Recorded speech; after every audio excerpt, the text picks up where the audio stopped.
Okay, so I think the last part I stopped at was explaining how we went to the East Coast to Johns Hopkins to have surgery. So I had the surgery, and after surgery, I went into recovery. And I'll never forget, like it was yesterday. Standard procedure, you have to go to ICU to recover. I did. And I remember Matt was with me, and the girls were at the hotel, the grandparents. And I remember the surgeon coming in, and he said, "Okay, good news, successful surgery." I'm like, "Great, successful surgery, good news for once, you know?" Had successful surgery, everything went well. I was able to move my legs, I was able to move my toes. Legs were different, but I was still able to move them, and, you know, I knew it was gonna be recovery. Well, I was a little bit out of it, you know, I just was right after, I'm still recovering on all the medications and stuff. And I was like, okay, well, I asked him one key question. I said, well, how much of this tumor did you get out? He said 20%. I'm like, 20%? You know, I just kind of paused. I was like, oh, okay. I'm like, well, why are you telling me successful surgery? You only got 20% of the tumor. And obviously, as a surgeon, you know, he could only get out 20% because that was what he could get out safely. Spinal cord is very delicate, and the whole point of the surgery was A, to figure out, hey, what type of tumor are we dealing with? And B, was to try to get as much of the tumor out as possible. So after surgery, had a physical therapist came in after surgery to try to get me up and walking. That's the key thing. When you have surgery, get up and walk, move. Wasn't able to do that. I got up and everything was weak. It was the weirdest thing. Just imagine waking up and your whole life just changed, and that's essentially what happened. So I couldn't walk. So they decided to, hey, Jennifer needs to go to a rehab place after surgery. So I was transported I was in Baltimore at the time. I don't know if you're familiar with Virginia. Traffic's really bad there, especially Northern Virginia. Matt's parents live in Stafford, Virginia. So they're Northern Virginia. So I had to go from Baltimore, be transported to Northern Virginia, Stafford, on a Friday afternoon in an ambulance. Traffic was bad. I mean, I was laying down in the ambulance, felt every bump there was. Awful. I was checked into a rehab facility place, and the goal was for me to learn to walk there and be there for 16 days. Day one, I cried because I'm like, this is not the way this is supposed to go. I'm supposed to be at home recovering with my kids, with my family. So I got there. I remember the first day, I got there Friday evening. I remember Saturday I was crying. I was so upset.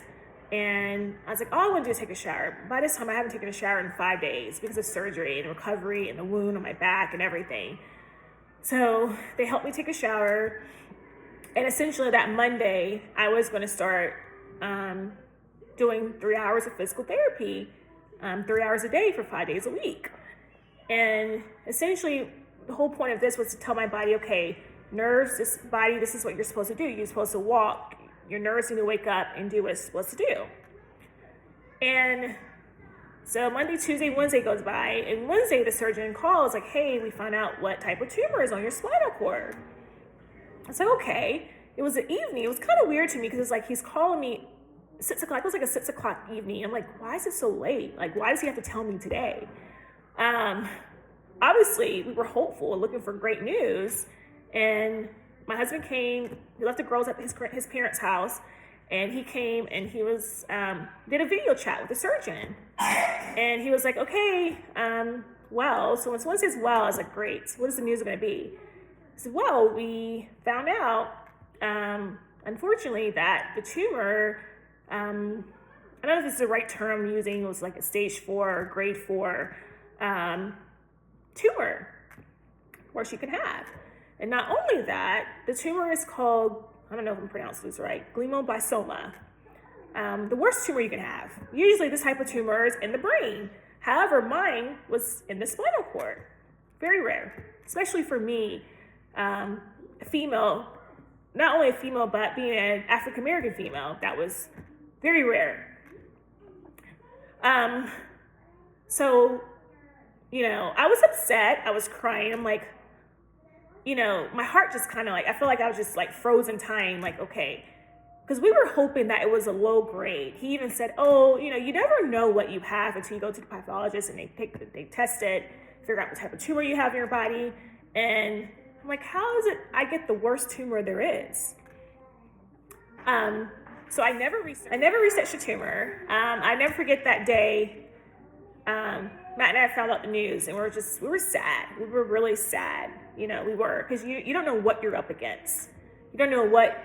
Not only I'm up against the recovery of walking, but I'm up against the recovery of like this tumor, and he only got 20% out of my body.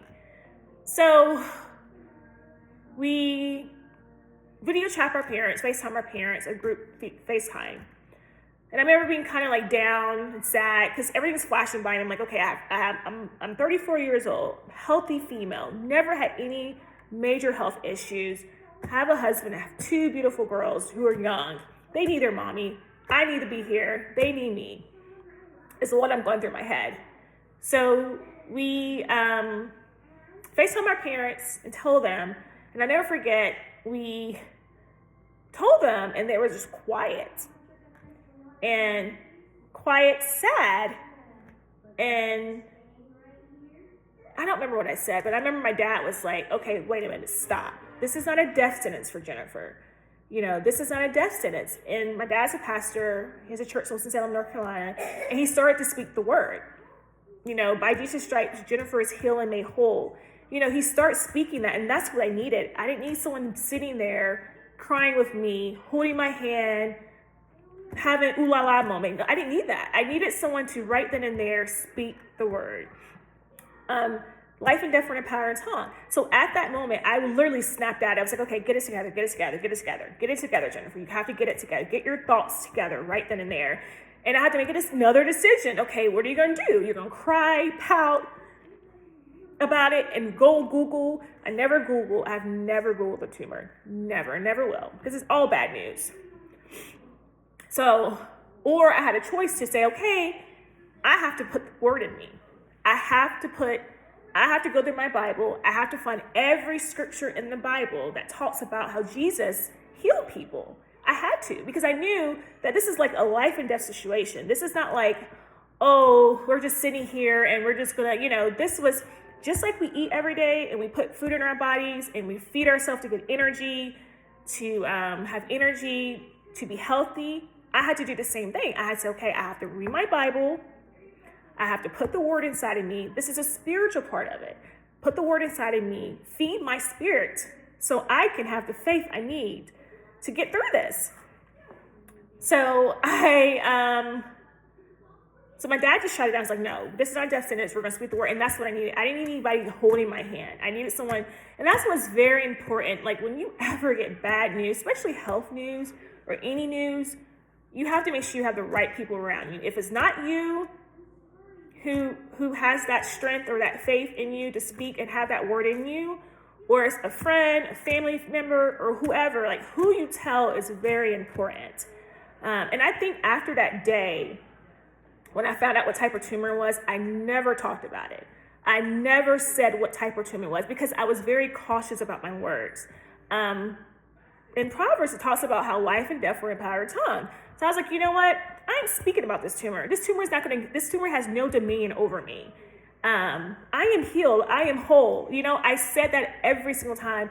And from that day, I decided to only speak life into me. I only spoke like, yeah, I had my days. Yeah, I had cried. Yeah, I was upset. Yeah, I was mad. But my words, I was very careful with my words. So now the focus is, okay, I'm not going to focus on a tumor. There's nothing I can do about it.